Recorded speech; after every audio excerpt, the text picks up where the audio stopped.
de Sofia à la porte 22.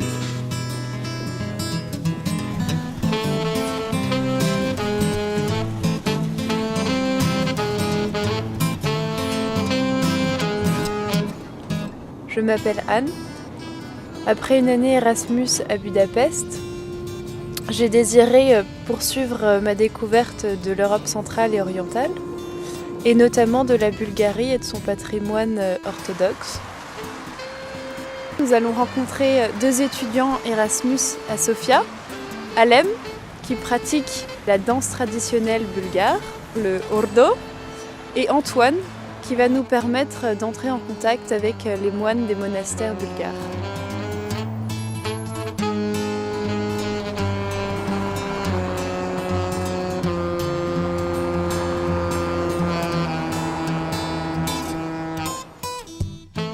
Pourquoi la Bulgarie? Parce que comme j'étudie les sciences politiques et que j'ai choisi une option, une spécialité plutôt, sur toute l'Europe centrale et orientale, la salle dans laquelle j'avais cours s'appelait la salle Sofia et il y avait de nombreuses photos de la Bulgarie dans la salle et notamment une avec le monastère de Rila qui m'a toujours fascinée. À chaque cours, je passais une partie du cours, à écouter le prof bien sûr, mais à contempler cette photo avec ce monastère niché dans la montagne bulgare qui était enneigé complètement.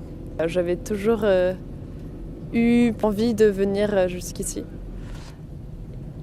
Et voilà, nous y sommes.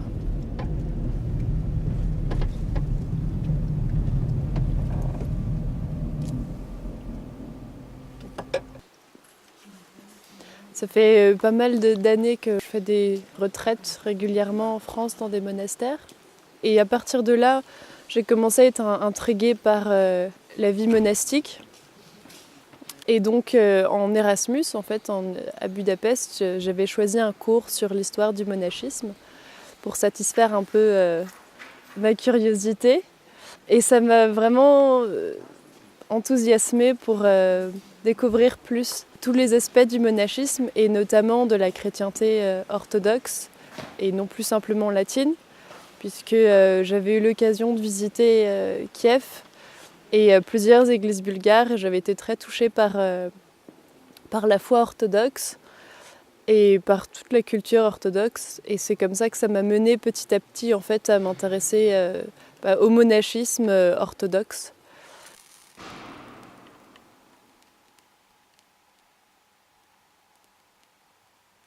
So, in 865, Prince Boris, he was then the Prince of Bulgaria, decided to convert the Bulgarian population to the Christian religion.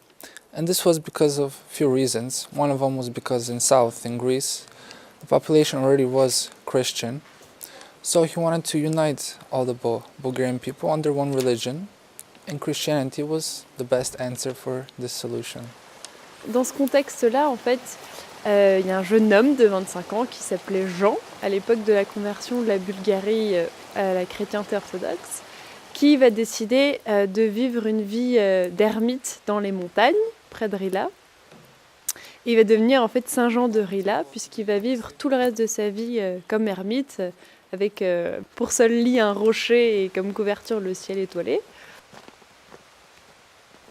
Ça va entraîner en fait beaucoup de moines sortir de leur communauté et aller vivre comme lui en ermite dans les montagnes de Rila.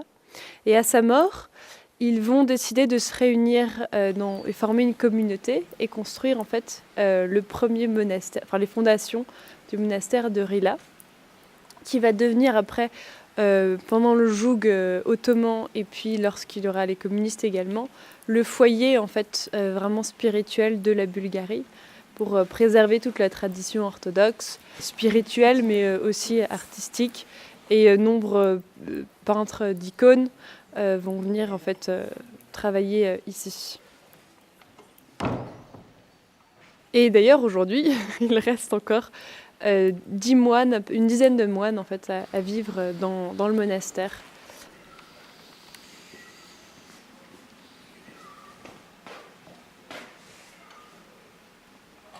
The Vrila Monastery, which we are right now, is under the protection of UNESCO, and that is to preserve the values which it gives the world, such as it gives the universal value, and it has been a spiritual and educational center for many ages since that.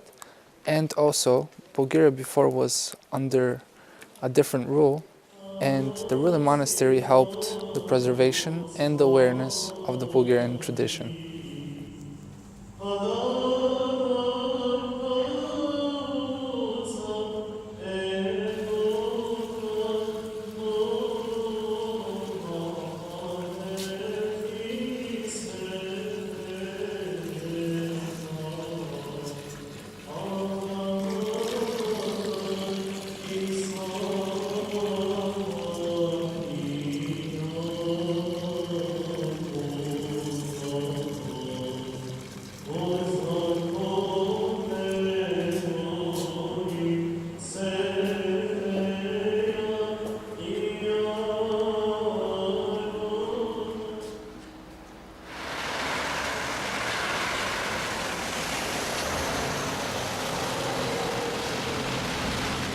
Je m'appelle Alem, j'ai 23 ans, je suis étudiante en études européennes à Paris 3 et j'ai décidé de faire mon Erasmus à Sofia de par ma passion pour les Balkans, pour la musique des Balkans, la musique tzigane, pour l'histoire de la région et toutes ces choses-là, et aussi les danses.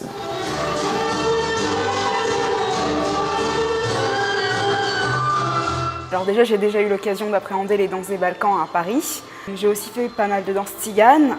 Je retrouve tout ça à travers la danse bulgare et c'est en même temps un moyen de me sentir ancrée dans la société bulgare, de mieux la connaître, d'être en contact avec des gens.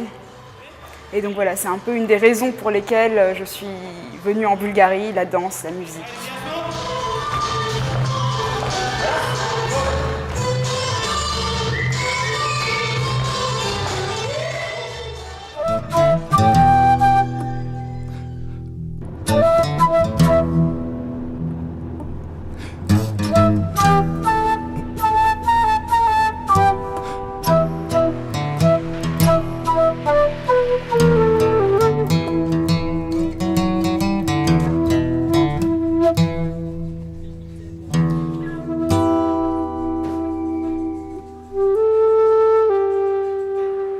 Nous voici arrivés dans un deuxième monastère, le monastère de Batchkovo, qui est situé près de Plovdiv dans les monts du Rhodope, et où nous allons rencontrer l'higoumène du monastère.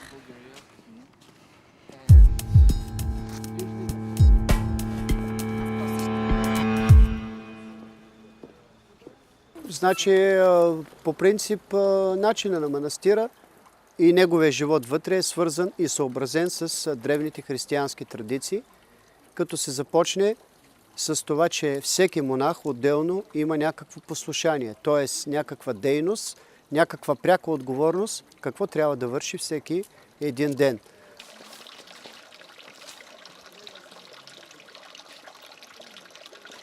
Ролята на манастирите е огромна, защото, както ви е известно, през средновековието България има един тъмен 5-вековен период от своето историческо съществуване, когато от 1393 година до 1878 година българската държава е заличена и е в състава на Турската империя.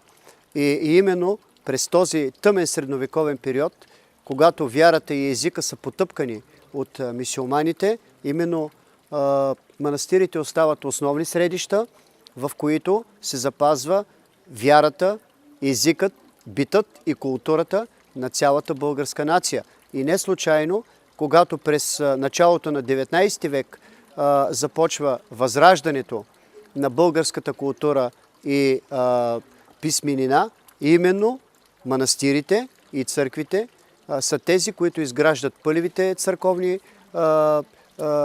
неделни училища. Те са първите, които съхраняват и учат българския род на традициите, установени от нашите прадеди. Припомнете си за Паисий Хилендарски, монахът, който написа историята на нашия род.